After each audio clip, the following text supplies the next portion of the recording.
Dante's Boxing Nation, let's go ahead and get into it.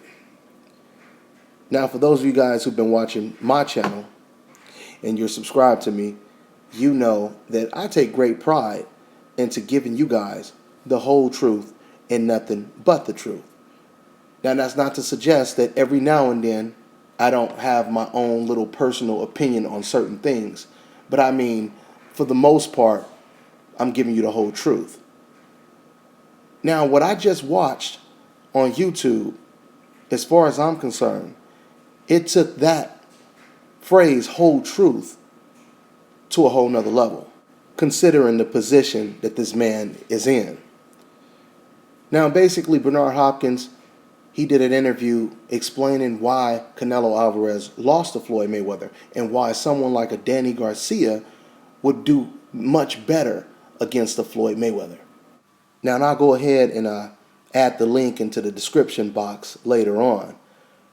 But basically, what Bernard Hopkins said and the way he broke it down and explained it in this interview, in many ways, it explains why black people get more hate than any other race when it comes to the internet. I started to say YouTube, but really it's any platform where a person can remain anonymous and say whatever they want without getting their ass whooped, basically. Now, and if we were to do a statistical breakdown of all of the racist messages and we were trying to figure out which race of people receive the most racist messages directed towards them, what race of people do you think would place number one by a landslide? I don't even think I have to answer that. I think we all know the answer to that because we see the messages every single day. I told you guys a long time ago that I remember I was watching a video of a little cute baby that happened to be black with blue eyes. Beautiful baby, right? And you see all these messages, oh, you know, cute little baby, blah, blah, this, blah, blah, that, right? And of course, you keep scrolling down, and there the messages go. Little, you know, fucking nigger, this and that, and this and that, right? And you're just sitting over here saying, why would you be saying this shit about a fucking baby?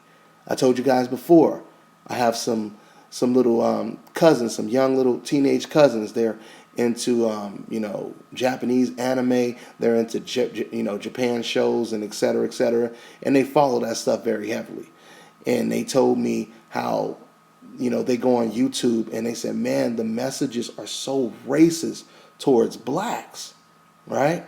I remember I was when Steve Harvey first became the host of Family Feud, because I was trying to figure out how long he was the host, because I didn't know for a while. So I Googled it. And of course, as soon as you Google stuff, you get forums of people dropping comments. And you're seeing racist slurs. You're seeing racist slurs directed to Steve Harvey. I mean, for what reason? What are they hating on this dude for? Right? And this is, we know this to be the case. This is all throughout the internet. Like I said, any platform, for someone to remain anonymous, they will let you know what they really think about you. I remember when playing video games online first became a big thing, and everyone, couldn't wait to sign up. And I remember long time ago, way before we could play online, when I was playing Sega Genesis and Super Nintendo, and I remember reading articles where they were saying, yeah, in the future, you're going to be able to play people in Japan, Canada, Russia, Australia, wherever, all across the globe. And I remember thinking that is such a cool ass idea. And this was like shit, I don't know, 5-10 years, I don't remember, but it was years before, we could play online. And I remember when I first got the first Fight Night edition that you could play online, and I couldn't wait to, interact with people and play online. The very first day that I played, I get some racist opponents calling me niggas and this and that, nigga this, nigga that, playing the race card to a T. And it's just so crazy because it just went to show you the state of mind a lot of black people like myself had when this new technology of playing online came out. And then it shows you the state of mind and the intentions that a lot of other racist people had. See, what I was thinking as a gamer is, man, this is going to be so nice. You're going to be able to play people across the globe and interact, etc., etc. This is really going to be cool. But then you had a whole lot of other people. They were sitting there saying, oh my God, you mean to tell me I'm going to be able to call a black dude a nigga thousands of miles away from his ass and he won't be able to beat my motherfucking ass? Oh, this is great technology. Man, I can't wait to sign up. And it may sound like a joke, but all that I just told you guys was the whole truth. Now, what Bernard Hopkins talked about, like I said in this interview that he did, he was talking about race. He was talking about culture. He was explaining why some cultures just will not have the rhythm and the athleticism to deal with an athletic fighter. And like I said, he was saying that someone like a Danny Garcia, he would be able to at least, if not win, at least make it a more competitive fight with someone like a Floyd Mayweather, because, you know, with Danny Garcia basically being Puerto Rican, being from Philadelphia, he has that natural rhythm, that athleticism. He has soul, right? I mean, he really does. And this is what Bernard Hopkins was basically saying in the video. Now, when it comes to Bernard Hopkins, when it comes to boxing knowledge, this man is so fucking intelligent. Now, see, Bernard Hopkins, he can talk about race and culture in the sport of boxing without it sounding offensive at all, because he does it so eloquently. And it makes so much fucking sense. So what I'm going to do is I'm going to go ahead and give you guys a little bit of a soundbite of exactly what was said. Now, and in this little bit, basically Bernard Hopkins is explaining the difference from a Danny Garcia fighting Floyd Mayweather as opposed to Canelo Alvarez fighting Floyd Mayweather.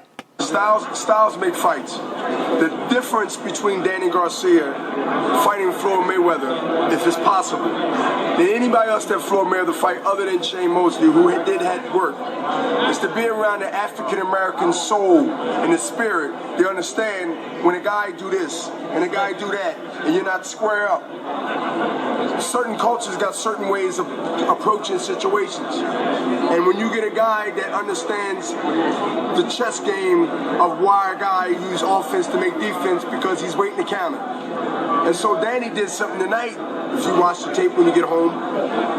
A couple of times he was on the ropes and got trapped, and he used the shoulder and he rolled. And then one time he did it, he threw 2 or 3 punches at Court Matisse. He was surprised, because that's not Danny. Danny squares up and run with you back.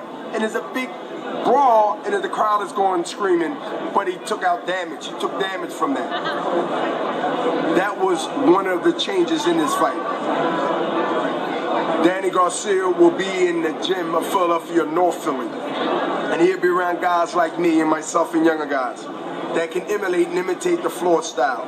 He can do it because he did it today, and he showed peaks when he needed to do it. But that's how that be set up with that, because the first thing that would be done is, yo, you know what this mean? This mean, come for me. Floyd says something that we all know from this culture. Tighten up and walk tall. That means this is protected, the nervous system. The helmet, you can break your hand and hit that. So I'm coming in and I'm walking to you. You heard what he said, right?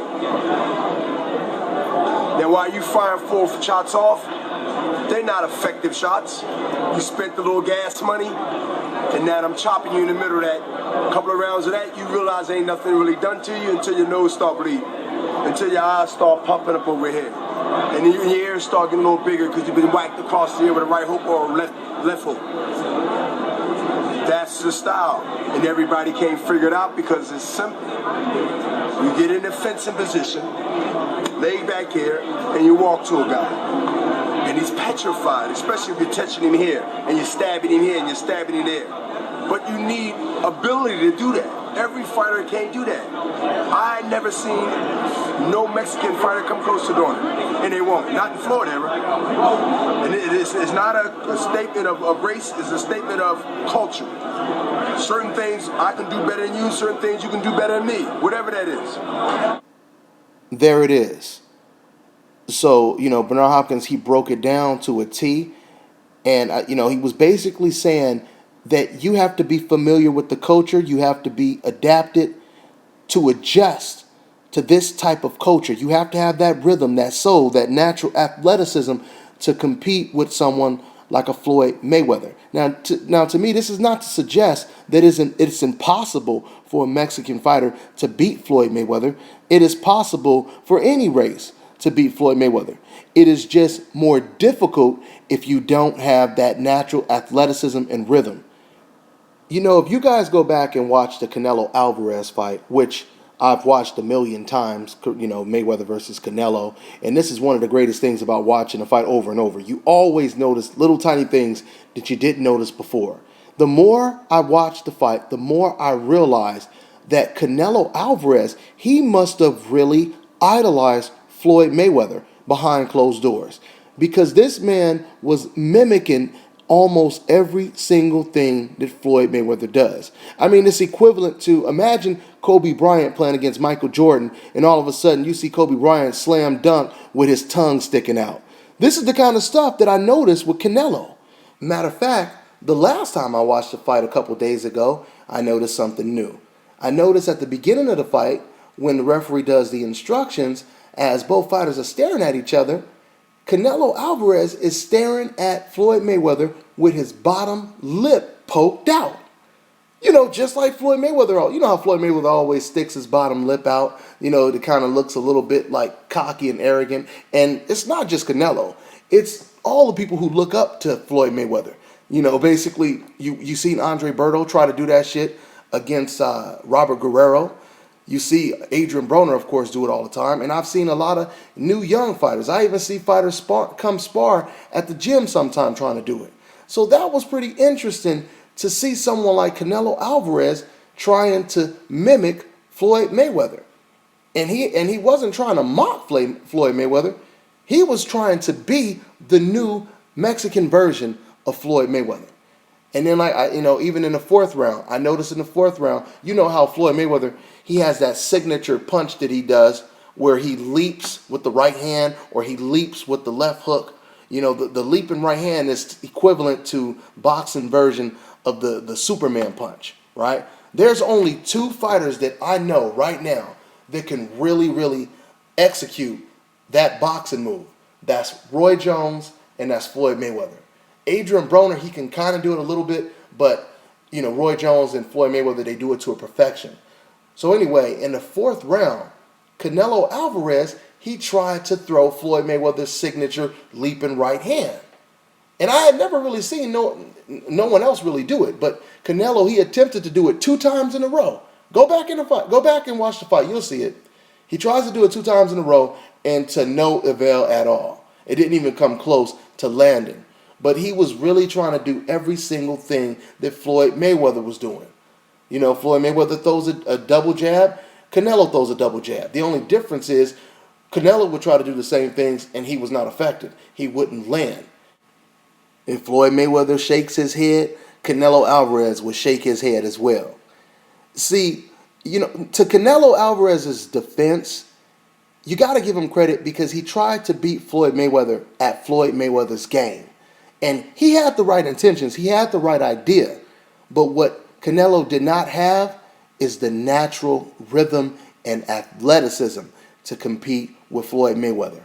And even though Al Bernstein, as much as I like Al Bernstein, Canelo would never be fully developed enough to deal with Floyd Mayweather's natural athleticism, because Canelo doesn't have that type of natural rhythm to deal with Floyd Mayweather. That's why every single thing that Canelo tried to do to mimic Floyd, he was unsuccessful. You notice when Floyd Mayweather put his back on the ropes, Floyd Mayweather shredded Canelo up. When Canelo put his back against the ropes, it was Floyd Mayweather that was beating up on Canelo. Canelo couldn't do what Floyd could do with his back against the ropes. So anyway, it's going to take a guy with a lot of rhythm and intelligence to beat Floyd Mayweather. I can only do this video for 15 minutes, so I'm on to the next one.